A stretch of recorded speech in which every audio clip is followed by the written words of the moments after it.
Good evening again. I'd like to call the committee of the whole for the Village of Cary for Tuesday, December 20th, 2020 to order with roll call, please. McAlpine? Here. Walrath? Here. Cavelli? Dudek? Here. Collier? Here. Thank you. Would you join me in the Pledge of Allegiance? I pledge allegiance to the flag of the United States of America, and to the republic for which it stands, one nation, under God, indivisible, with liberty and justice for all.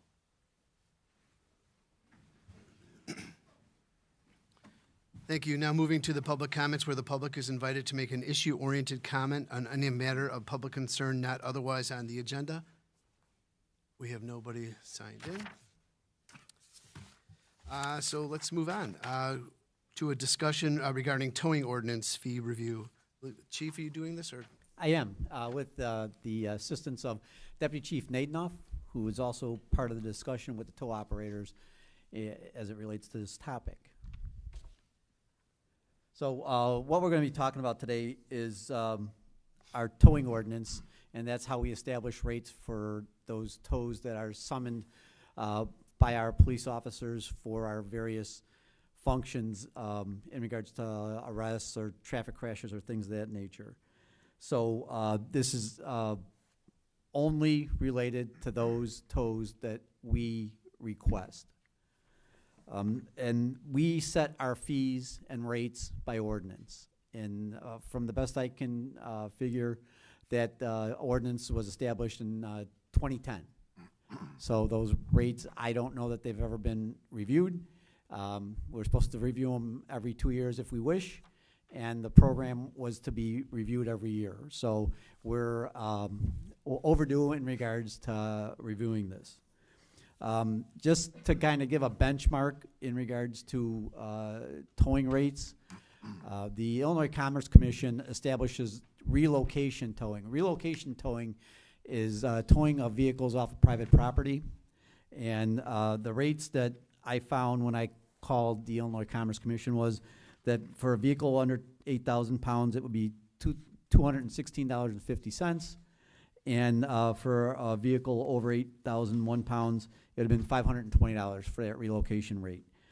Our rate, as it relates right now, as our ordinance exists, is $150.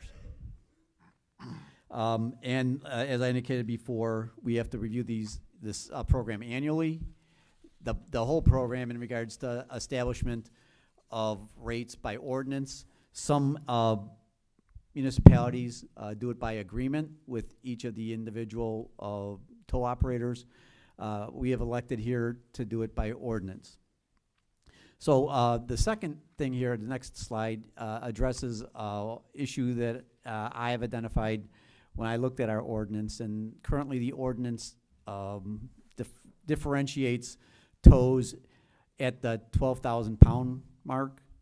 And generally, vehicle of the first division is a vehicle that is under 8,000 pounds or carries less than 10 people.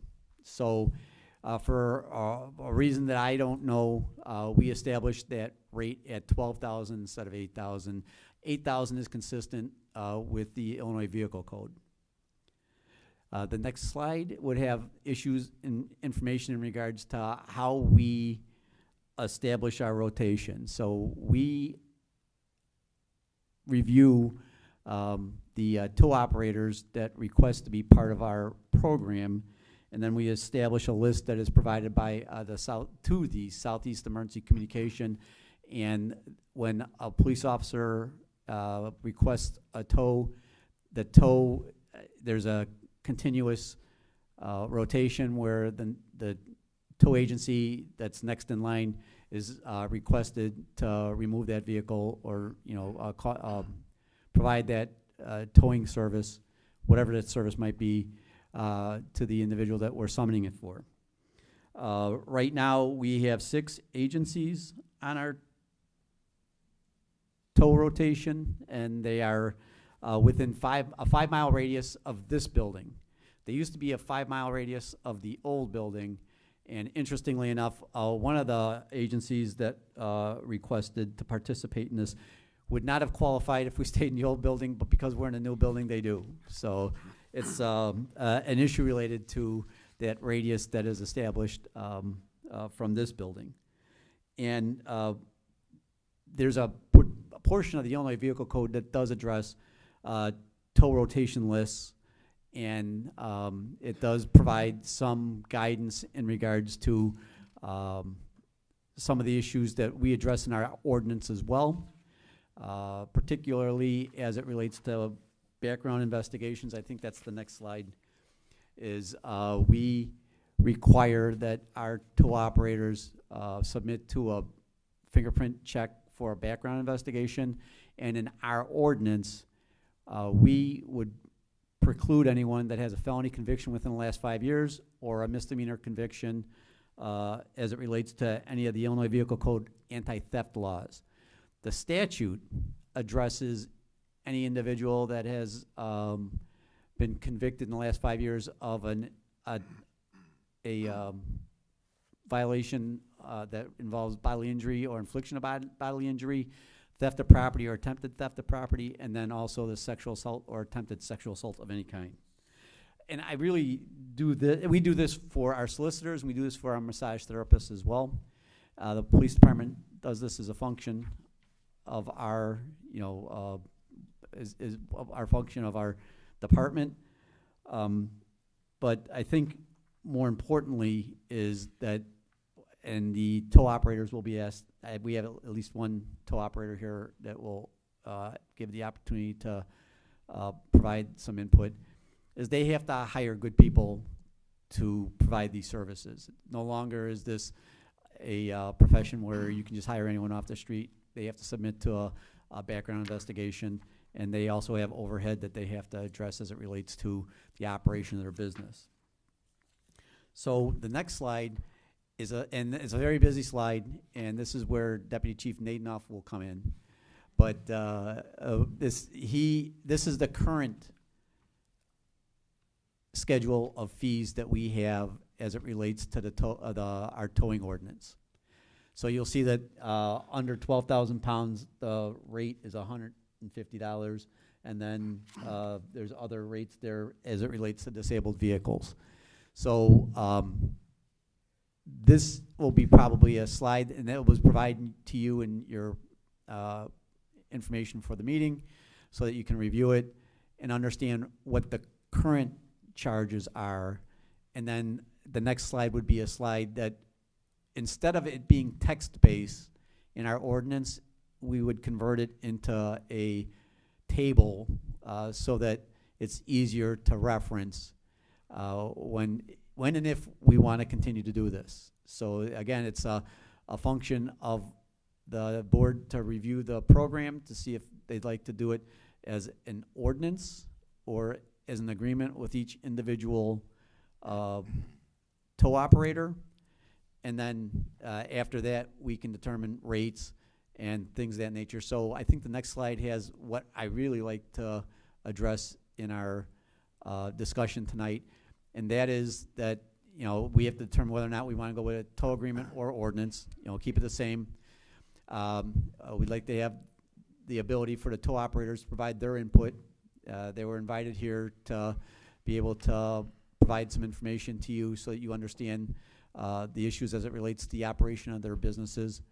And then that redefinition or redefining a vehicle, the first division, from 12,000 pounds to 8,000 pounds, which is more consistent with the Illinois Vehicle Code. And then I know that we won't be able to get to all of the fees that we have on that schedule, but I think what we'd like to do is get some guidance as it relates to the rates for first division vehicles and maybe the second division vehicles that are being relocated as a result of us calling them out and having them removed. But I think I would like to have Deputy Chief Nadenoff kind of give some background in regards to the discussion that he had with the tow operators in October, and then if we could perhaps allow the tow operators to provide some input. Thank you. Thanks, Chief. So my role in all of this, the Chief stole some of my thunder, but besides putting together the spreadsheet, was to bring the 6 tow agencies together that are currently providing this service and review the ordinance with them and look at, because we are prescribing, we are telling them what they can charge when they tow for us. Ask them, is this in line with what you're charging for, the average citizen who would have a disabled vehicle? Because we want to be fair to obviously the people that we're calling tows for, but then also the companies that are providing these services. And what I found, some of our rates, and these gentlemen here will address you in a minute, some of our rates aren't that bad. They're not terribly low, but some of them have not been addressed for 10 plus years, and they are a little bit low. When you look at towed miles, what we're charging for the towed miles, what we're charging for the initial hookup, the hourly rates for some of the specialty services. And after we met with them, it gave us some clarity on what they're currently charging and what direction they would like to go. I also reached out to many surrounding law enforcement agencies and municipalities to find out, what are you doing? Are you dictating this? Are you doing this by ordinance? Are you doing this by agreement? And what I found was there's really 3 ways agencies are doing this. They're keeping it in an ordinance. Their ordinance says we do it by agreement, or some are staying out of it altogether and saying what the tow company charges, they charge. So that's really the 3 ways that I found that agencies are handling this type of situation.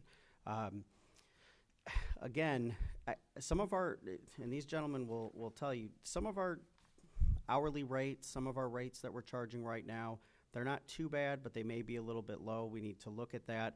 As the chief mentioned, he looked at the rates for the relocations. Those are over $200.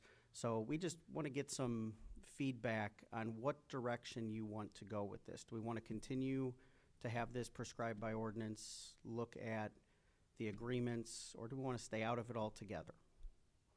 Any questions on that? Do you have any questions about the process and how we breezed through it very quickly, how we summon these tows, that type of thing? Yes? So these are for what we call non-preference tows. This is for us summoning a tow to the scene. So if we arrive at a scene and people are able to tell us, I have this tow company, or I would prefer to use this tow company, we will honor that. We will, as long as it's safe to do so, we will honor that. But in situations, arrest situations, or situations where people can't make that decision, we summon the tow. And we go through that rotation process. They don't really have any say in it at that point. They get what they get, for lack of a better term. They get what they get. So that's our responsibility in this, is we are the ones summoning the tow. We are the ones prescribing that tow company to them. Do all the fines that are charged for towing go all to the tow company? The rates go to the tow company. The rates are paid to the tow company for the tow, for the storage, for the extra services, yes. Okay. A question on you mentioned 3 different processes. Obviously, this is set by ordinance, as we've done in the past, individual agreement with each individual tow operator, and a third agreement where there's nothing in place. Describe to me how it would work if we eliminated this ordinance and did not have any agreements. So what I've seen is we still have an ordinance that to be on our rotation, you have to meet certain requirements, but relating to what they charge for providing those services, we don't have any say in that. We don't prescribe any of that. I can see pros and cons to that. We're the ones summoning the tow. If you have one company saying this tow is $300 and another saying it's $150, well, why did I get the $300 and why did I get the $150?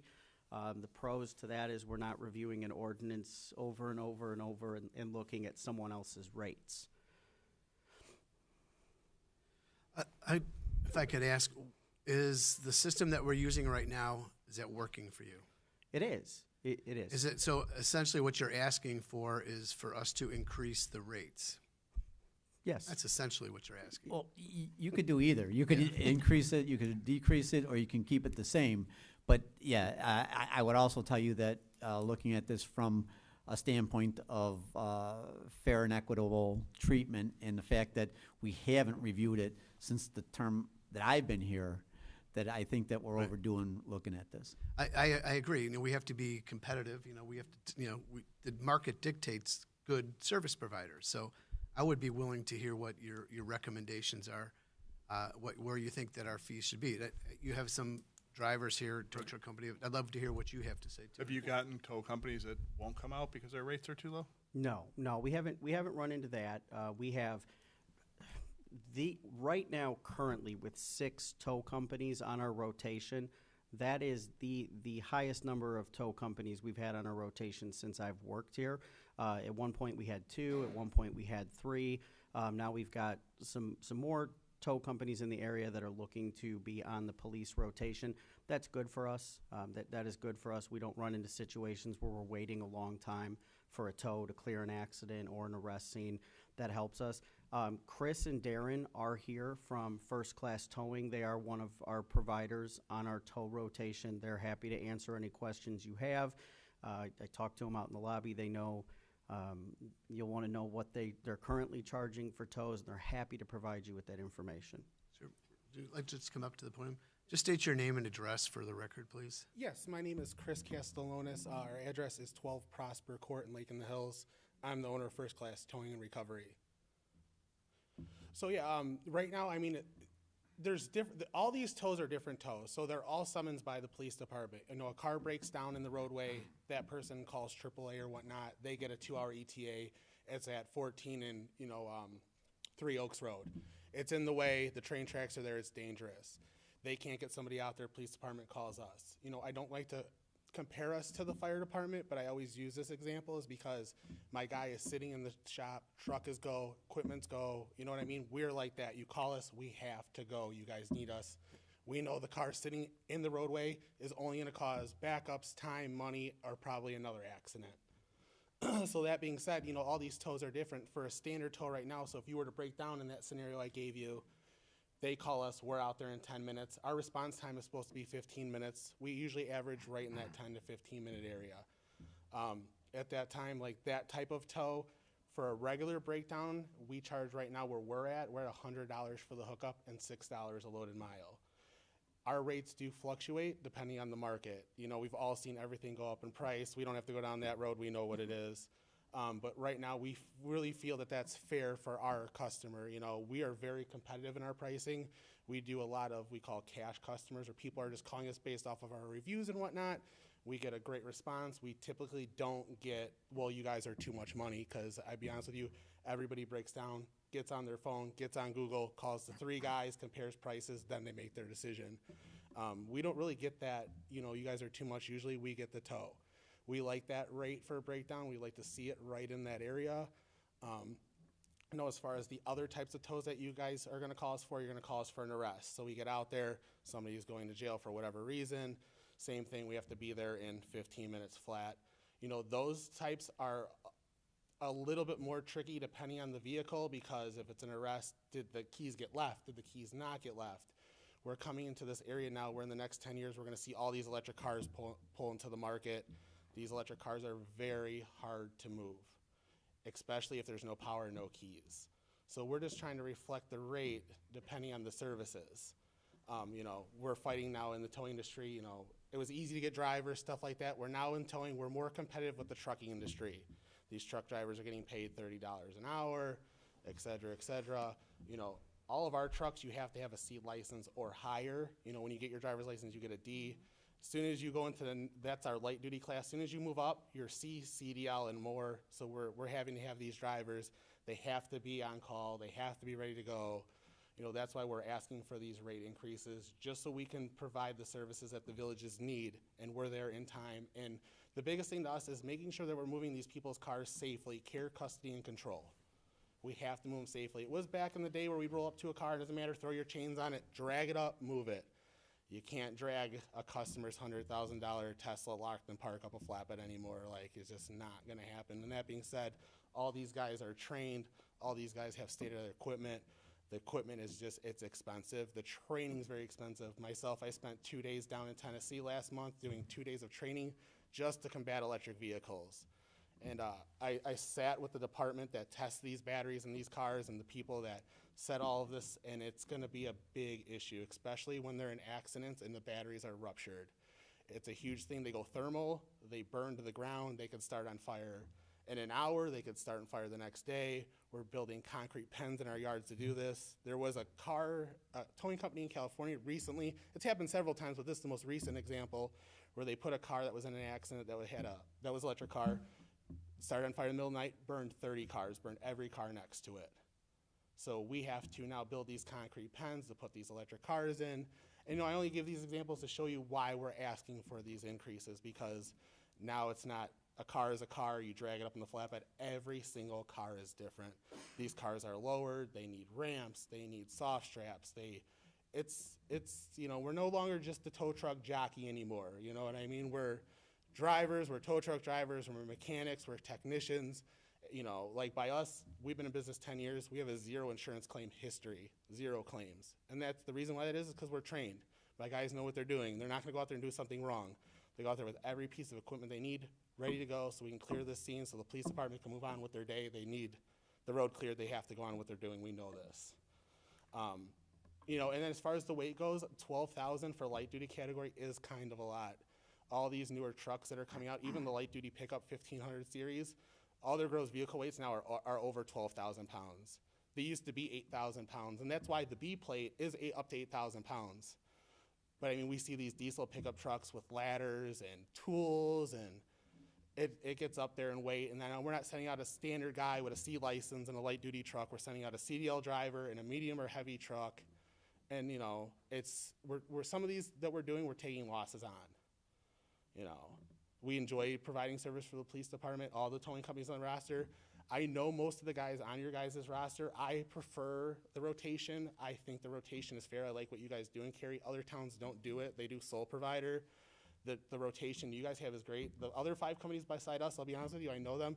They're very good. I trust their rates. I believe that we're all kind of right in that same area. They're all kind of guys that have been around a long time in the industry and more than 10 years, these companies. So, I think that we can get to a point where we can all up the rate and be right where it's fair for us and fair for the consumer, the driver. Everybody gets into an accident or whatnot, and then we know what happens after they get the bill and they're upset but it's kind of what we have to do to make it right, to get what we're paid, get what we need to be paid, what we're worth, and then the service that we provide. Any- Go ahead, go ahead. Questions, I was gonna ask. Who's got questions? Oh, okay. So, this is a question for you guys first, and then I'll have a question for you as well. How do we select the people on the list? Yeah, I assume you're the new ones because we moved here, only because I saw Lake in the Hills, or were you on our list before? I've been on the rotation here in Cary for just over a year. Okay. So the process to get on the list, we have an application process. The company will submit an application, and we will look at all the criteria that's outlined in the ordinance, make sure the company meets that criteria. Right now, they have to be within a 5-mile radius of this building, of the municipal center. There are other criteria in there. They have to have 15 spots where they can store vehicles. 5 of those spots have to be inside, where they're able to keep the vehicle inside. So we'll go through the application, make sure they meet the criteria. If they do, and we're looking to move forward with adding them to the rotation, we will have the drivers. They will submit a roster to us, and the drivers will come in for a background investigation. They'll submit their fingerprints, and we do a fingerprint-based criminal history. And if they pass, for lack of a better word, through that process, they'll be added to the rotation. That will be reviewed by the chief, and they'll be added to the rotation. So, a lot of work done to get on the approved list. There's a lot of work, yes. And how often do we look at changing the approved list? Well, if we receive an application, we will process the application. We'll do that at any time, but on an annual basis, they are submitting their rosters to us. So if anything changed, we can make sure the drivers are background checked.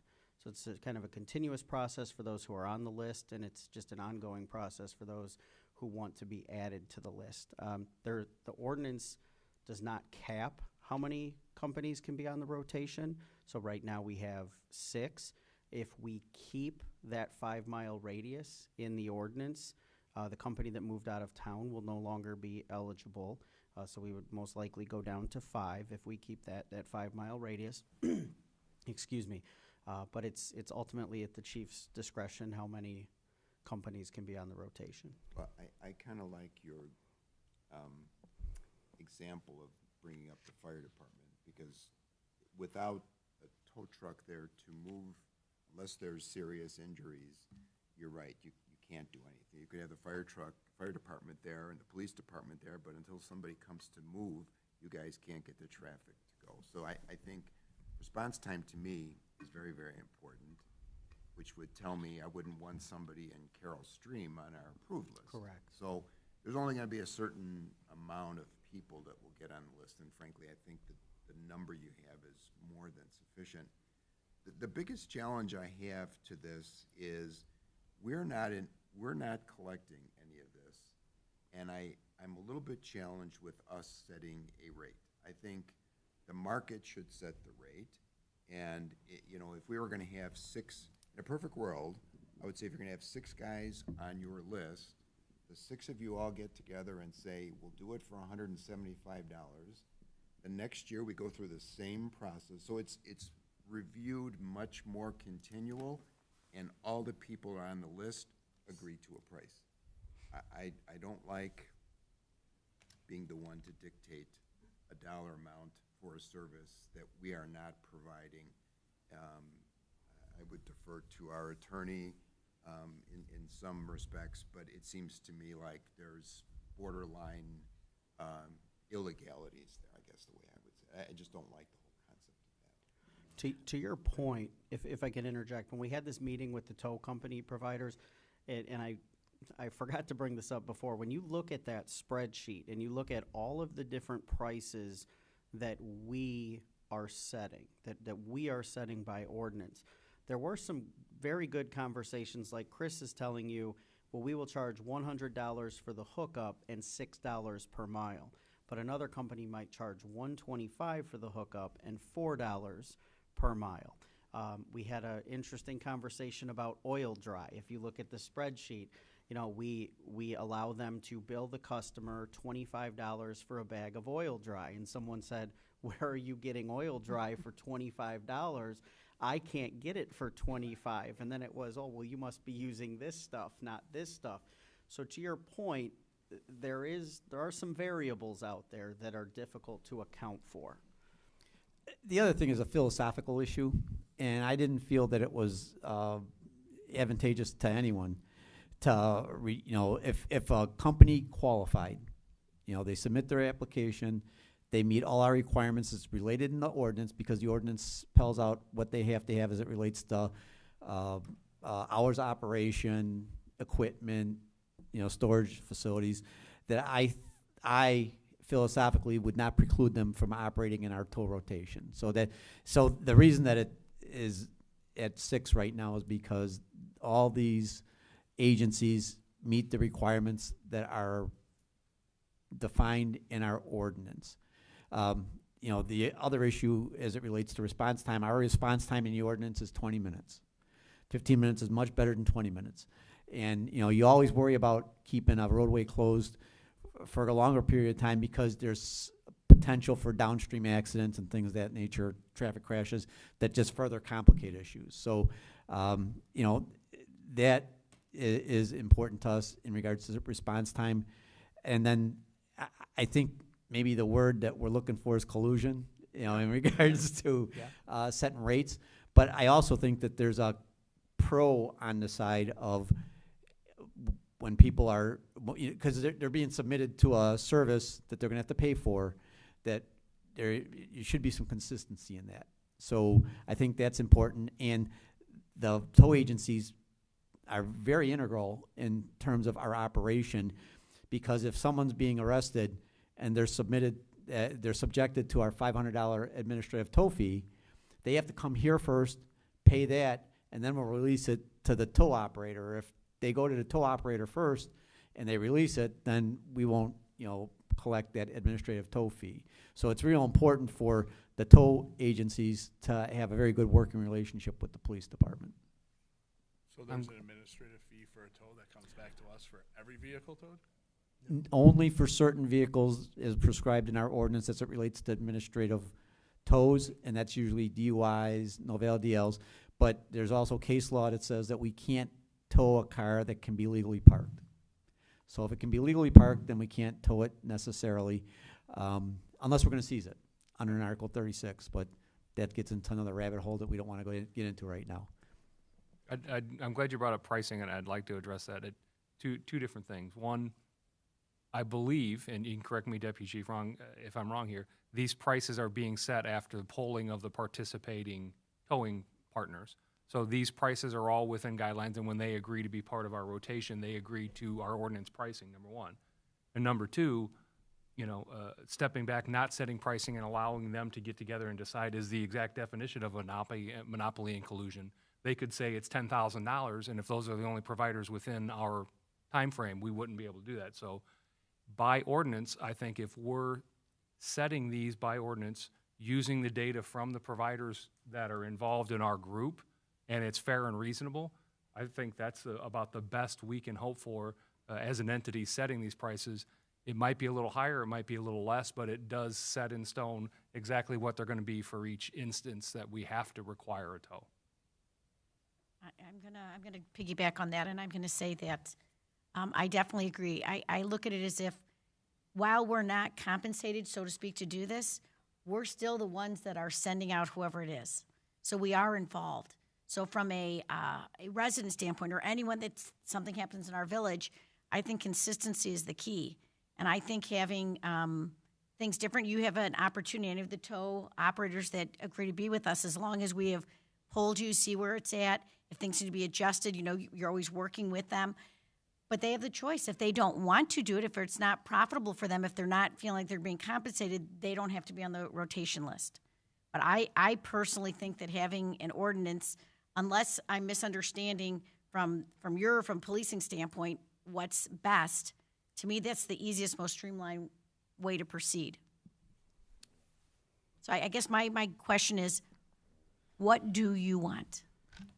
What is best for you?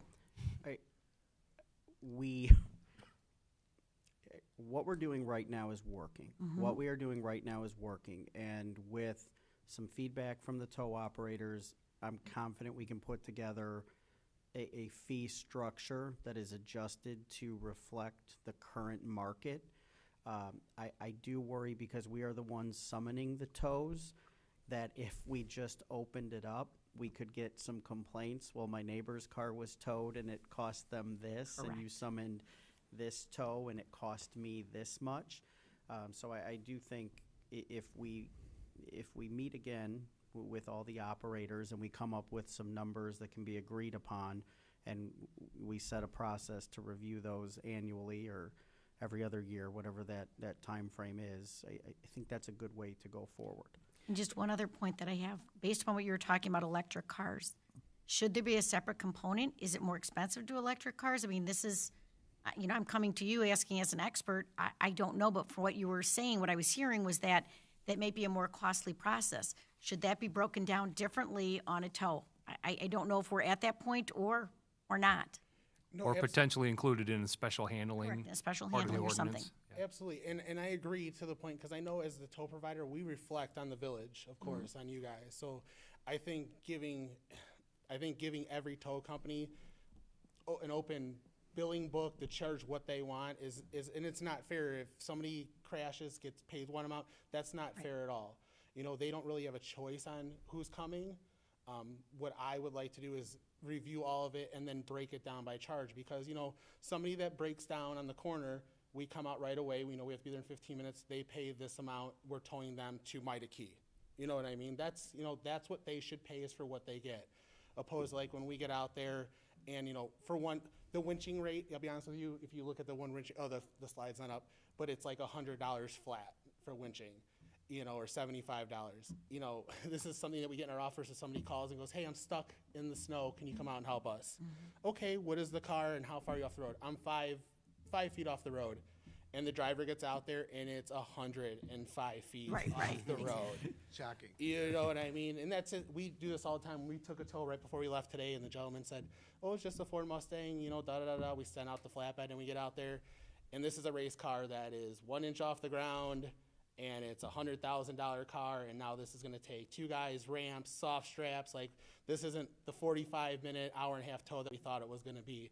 So I would like to see us change the weight classifications first, of course, because 12,000 is really medium-duty category. You can't send a guy out with a D license and a light-duty truck to get that.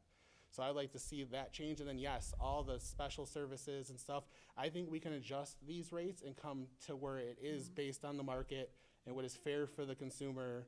And then also, you know, we reflect good on the village, and you guys aren't getting complaints about the tow guys and the services and the pricing and that. Yes, I think we can, if I had my choice, that's what I would like to do, is just revisit this, break it down, maybe add fees, because I don't think that we should charge somebody the electric fee in a base price for every tow if that's not what it was.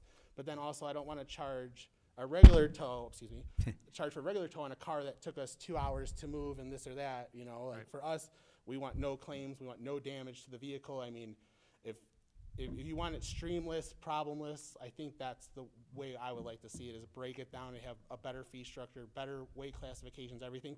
So we just bill for what we did, that's it. And then we're in agreement with the village. There's no pricing changing amongst the towing companies. You know, at the other or the other police departments that we're on, and I'm friends with other towing companies. I'm second generation of this. I've been at other towing companies. That's how it works the best, and I think that is the fairest for everybody. Trustee Cavalli, you had a question?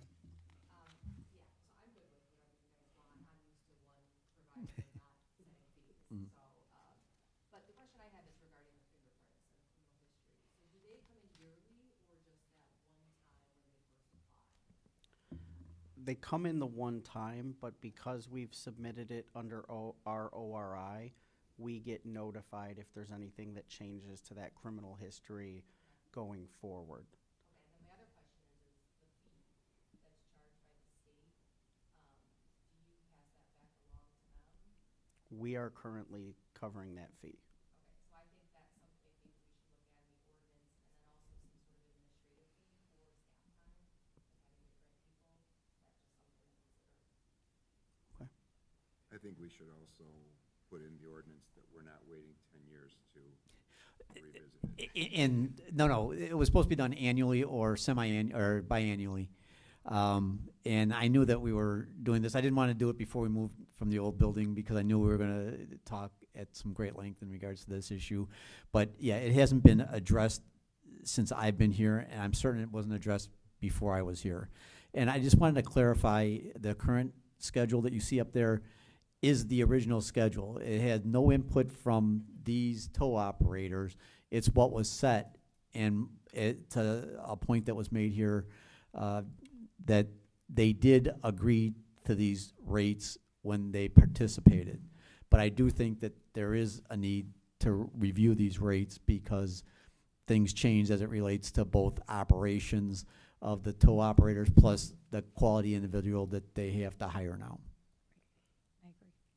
And then also, you know, the training that the drivers need. In Illinois now, there's a law that says if we want to pull wrecks or anything off the public roadway, all the drivers have to be traffic incident management trained. And, you know, this training is provided free, but when the drivers go, we are paying them. It is a 2-day class. You have to have it. We have to make sure all of our drivers have it. I don't think it's in your guys' ordinance. It's statutory. It's statutory. Is it? Okay. Yeah, it's required.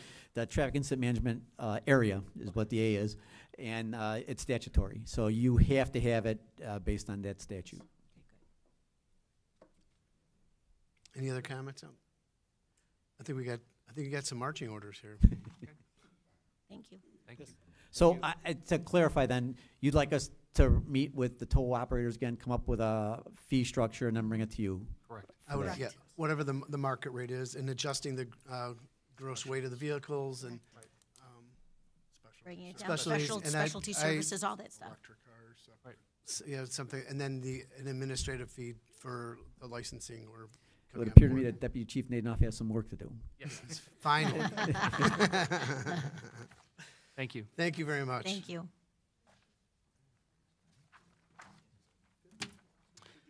And Thank you. thank you. Next is our annual stormwater public meeting, which it is 7 o'clock on Tuesday, December 20th. We'll call to order a special stormwater public meeting. Is there anybody here that would like to discuss the stormwater or stormwater management? Eric, do you have anything to add to that? No, just for information for the board, this is an annual public meeting that we do host as required for our National Pollutant Discharge Elimination System, or our NBDS permit, as a municipal separate storm sewer operator. As a village, we like to get public input more than just annually, so obviously we take comments and feedback all year round. But in particular, we will also be doing a lot of discussions on stormwater management with our capital improvement program and our budget process. But this is the meeting that is required per our permit, and obviously if you have any questions, not just from the public, but the board, we're happy to answer as well. Any other questions? We'll go ahead and close that meeting at 7:01. All right, Eric, let's talk about outdoor water restriction ordinance amendment. All right, thank you, Mayor. We will shift from stormwater to outdoor water use. This is a continuation of our previous discussions we've had on the topic of potentially amending our code and our ordinance for how residents and property owners are allowed to irrigate and sprinkle their lawns. You might recall from our past discussions, we are looking at this based on the objective of looking at a base ordinance level that has some elements of conservation. And I will go through this quickly since it was discussed previously. Like we discussed at our last meetings, we are looking for educational ease of use for a color-coded system, and we're also looking to make it practical for the property owners to understand and implement, and also easily enforceable. And you might recall the three models that we are looking at are kind of the industry standard for how most municipalities are basing their ordinances on, whether it be by the state of Illinois, that are from the communities that are served by Lake Michigan water. The Northwest Water Planning Alliance has a model ordinance, and the Chicago Metropolitan Agency for Planning also has a model ordinance. And this is the same comparison that we showed previously of the communities surrounding the village of Cary. You see on our left is the column is our current code, and then it compares us to the neighboring municipalities, most of which have some base level of conservation in their standard approach, and then it ratchets up as you go into the different color coding systems from green up to red. So based on the feedback from the last meeting, we are showing the committee here two options to consider in addition to the do-nothing option of maintaining our current code. We made some adjustments to these options to make them as simple as possible. Both options do have a base level of conservation included, whether it be by even odd days, which is basically having property owners only allowed to do automatic sprinklers or irrigation systems 2 or 3 times a week or every other day. Or you could go to option B, which had that base level of allowing them to do that irrigation every day, but only in certain time frames, which would isolate it to the recommended practices for evenings and early mornings. So in this case, to simplify it, we just called it 6 p.m. to 9 a.m. as opposed to having two separate bracketed morning and evening hours. And then in the yellow condition, it's the same for both options, which is matching the standard best practices with the model ordinances of having both that even odd day and the time limit for those conservation tiers when we are in a drought condition or we have some other major maintenance going on in our water system and our water operations.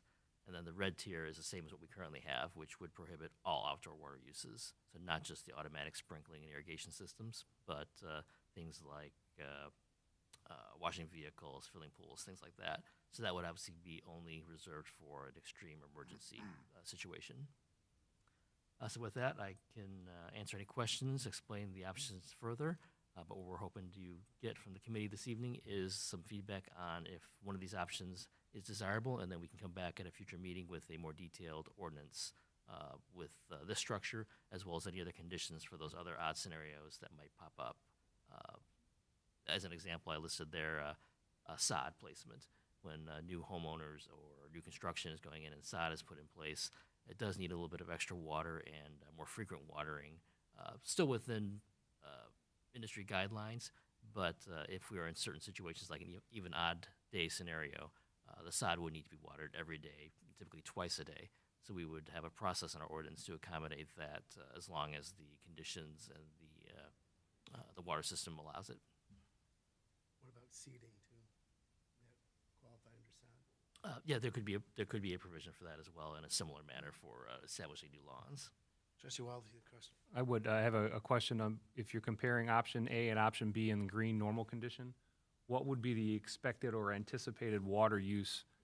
Is one conserve water more? Does one basically project to have less water usage than the other, or are they just comparable, what you would estimate the residents would use? Sure. I would say there's no real hard science or calculation to this, but I think from a high level, just review of the two options, the time-limited option, even though it's every day, obviously most people aren't going to be doing a whole lot of watering 2 or 3 in the morning unless they don't have a timer on their irrigation systems. But most systems are equipped with that technology, so I would probably say that the effectiveness from the conservation standpoint of B does put that water down at a time when it's not going to get wasted as much, not evaporated, and so forth. Thank you. Who dictates what color we're in? By ordinance, it's the Director of Public Works. So that would And be how based will on, it be communicated? and to that the is public? communicated currently by virtue of our normal outlets. The code just says that we have to post it publicly. So we do have some signage that are out on the main roads going in and out of town. And then obviously we do things with a media release, our website, and Textcaster, Facebook, things like that.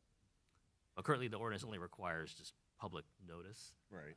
But like most of what we do at the village here, we tend to do as much as we can to over-communicate when we can. Anybody else have any comments or questions on this? Question. If I missed this, I'm sorry, but where it's underlined hand watering of lawns. So even under normal conditions, like, are you only, if people have like in-ground sprinkler systems or sprinklers, does that constitute hand watering? No, hand watering would be without the With a use of a hose. device. So, yes, if you were standing there physically manually watering it, that could be done in the green condition, if you wanted to, outside those parameters. The most significant water usage and maybe the water waste that typically occurs is with the automatic systems where they're set and you can walk away.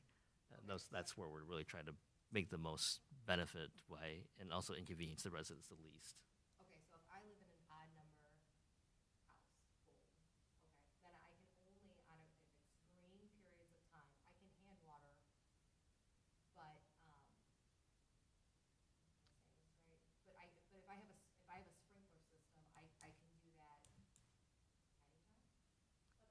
Other way around, okay. Yeah. So for example, for option A with in the green condition, so you're only allowed to use your sprinkler and irrigation systems on even odd days. So if you're if your address is 454 Fairywood Circle, you can only water with your sprinklers and your irrigation system, automatic system, on those even days, like July 6th or August 18th. So on July 7th, you can only hand water, so you can't use your set it and leave it system. Okay, I thought it was all. And to clarify that, just to make sure I understand, the irrigation system, I think we all understand that's pretty self-explanatory. But when you attach a device to a hose, that then becomes an irrigation system. Correct. If you're physically holding the hose and/or water bottle with your hand, that's hand watering. Correct. Thank I you. have a neighbor Yeah. that waters their lawn by hand. You know what, You should see his lawn. I want to see us do something with, obviously with A or B. I think that the time to enact something is now before it's needed, and we kind of talked about that earlier. I'd rather see us be proactive than reactive. I'm trying to think of what's easiest. What's the easiest thing to say to a consumer? Someone's moving into the area, we're changing a type of thing. To me, option A is, it's even odd days. It's very simple. It's not a matter of, okay, what's really going to happen? The difference going from green to yellow is very minimal. I'm fine with either one of them, to be perfectly honest, but I guess I would tend to lean towards A, just because I think for simplicity's sake, it's simple to relay. And it also is adding a conservation element to it. Right. I think A and B both add conservation. That we're being very forward-thinking before someone mandates we do something like this. that we go ahead and we enact something that's going to say, hey, we know that this is an issue and we want to be on the forefront with it. Trustee Walworth, where are you leading? I'm leaning with option B just because of what Director Morimoto mentioned, that it should restrict more water use because of the lack of evaporation, whatever. But to Trustee McAlpine's point, both of them are at the forefront of conservation. So if it was just me voting, I would vote on option B. If the group moved with option A, I'd be very, very pleased with that as well. I'm also on B. I think B is simpler in my opinion. Just my opinion. You think it's simpler, even though you've got that time frame in there? Yeah, it's I a do, but because I unusual think time. A limits you if you forget what day it is or something. Somebody's going to call on you, and I mean. That's what you're it's doing more on yellow. restrictive with A, in my opinion. But B, you're getting into even odd once you get into yellow. Yeah, to be clear, the only change is in green. Correct. Yeah, I Yellow and red understand are that. exactly. Yellow and red are the No, same. I know that. Okay. I like A. What do you, Okay. Trustee Dudek? I like A because it seems to be simpler, but I do have a question, and kind of the last time we talked about this, I know, Rick, you were bringing up a lot about, obviously golf courses use a lot of water. But if in an even odd situation, I suppose one day they could still stay in business. The whole course is not gonna go brown and, Well, I think that when I pressed Director Mortar on that before, there would be something written in there on that for two reasons. Number one, you do have to water that kind of turf every single day, particularly in a heat wave, Okay. or you will lose it in a matter of hours. But number two, I think all the one golf course that's within the village limits of Cary does have its own water supply, so it'd be a little bit of a moot point. so they're gonna get different language. They pump it. Yeah, I would encourage us that somebody who has revenue creating turf would be allowed some sort of exception, but I would leave that to Bless you. Director Morimoto and his department to work with their staff, to work with the Park District staff to determine what conservation could look like from the golf course. Okay, the last comment is not really important as to option A or option B, but we have had several people approach the village about opening up a car wash. How would a car wash fall in here if we were in red? Would they be shut down for the day? Isn't there water reclaimed from a car wash? Though? I don't know. Yes, this is Yes. just for watering turf. Yes, This and is just for typically, turf. yeah, exactly. Typically, car washes outdoor are, watering they're not uses. outdoor water uses for watering lawn and turf grass. But I think someone mentioned that those businesses actually do recycle a lot of the water, and they are not my So biggest they water wouldn't- customers. They wouldn't, none of this impacts them. Correct, it would not. Well, except for all businesses do have landscaping around their properties. But most of these commercial properties then would be affected by that because typically those are by automatic irrigation systems. Okay, thanks. Trustee Gaffelli, A or B?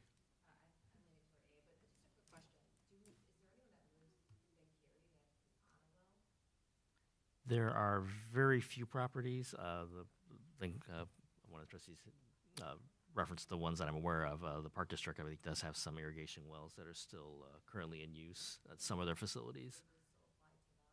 No, it would be applied to customers of the community water system. But there aren't very many that aren't within the corporate limits. Well, I think we have a majority of the board is leaning towards A. Okay. We have our directions, so we will have an ordinance. And some of these other questions that you're bringing up, we will flesh out in more detail with that ordinance. Excuse the pun. Well done, well done. One more thing before we adjourn, I forgot to mention, I've been working with, pardon me? Did you have a question? Can you come up to the podium, please?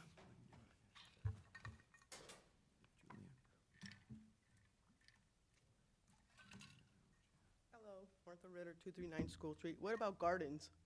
It's hand watering. Hand watering. It's hand watering. You can water whenever? As long as you don't set up your sprinkler. Yeah. Yeah. Unless Hand your irrigation water. system is connected to the garden, this is applying to the. Because gardens, you gotta water like every day You can hand water. when they're this, plants are this big. Yeah, that can be hand watered every day. Oh, Thank you. One other thing, Jake and I have been working with Public Works. We had the Eric's work of art from the Polar Express brought downtown. Steve's work of art. Steve's work of art. Sorry, Steve. Well, we had that brought downtown. We're going to encourage photo ops down there, get families down there to take pictures. We will be promoting that through the holiday season. I think that would be a really fun attraction down there. It's down there now. I was down there most of the day today, and there was kids in and out of that all day, so it was kind of a cool. Great idea. It's right at the community plaza, our new community plaza, where the old train station. It's very cool. Nice. Yeah, and it was in conjunction with, because the chamber did a Santa outing. Yeah. The last 2 days, so there was families in there today, so It'll be tomorrow, too. the timing was perfect, Steve. Thank you. It's beautiful. Thank you. But we'll be pushing that out, won't we, Courtney? Okay. Did Jake tell you? Okay. Okay, anything else? Anybody has anything to say, offer, whatever? I will entertain a motion to adjourn. So moved. Second. All in favor? Aye. Any opposed? There are no opposed. At 7:15, we are adjourned. Thank you. Have a Merry Christmas. Yeah. Happy New Year. Christmas. Enjoy.